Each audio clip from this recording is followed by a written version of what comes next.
rook f7. Because if you don't take my rook with your queen, I will take your queen, so you have to. Now I go there.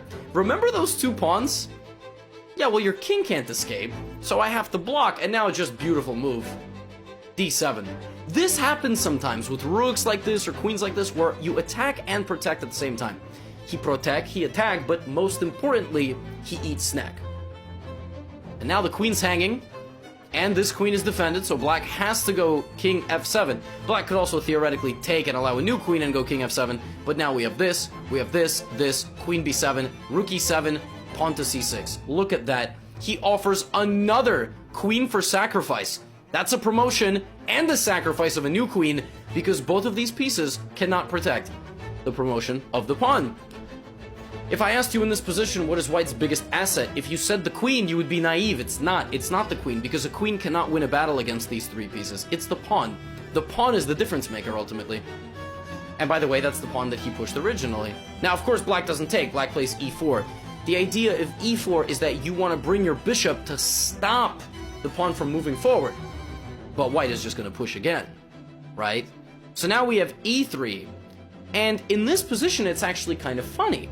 If Serper had just made a queen, he loses the game because e2 check. And even though he has 2 queens, the king is the problem. And now that umbrella pawn comes back to bite because black promotes and it's made. Even if the rook is pinned, theoretically, it's still serving the defensive role. So Serper had to take a moment here and just pause and go, alright, well, I can't blunder mate. I mean, then I won't end up in a Gotham Chess YouTube video 20 years into the future. So, let me give a check. And the king's gonna move. And let me give another check.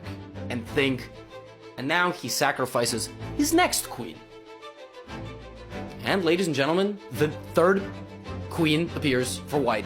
Bishop h6, and now the only hope remaining for the rest of the game is e2. And some sort of promotion, and Serper plays check, check, to get the king on the right kind of complex that he needs.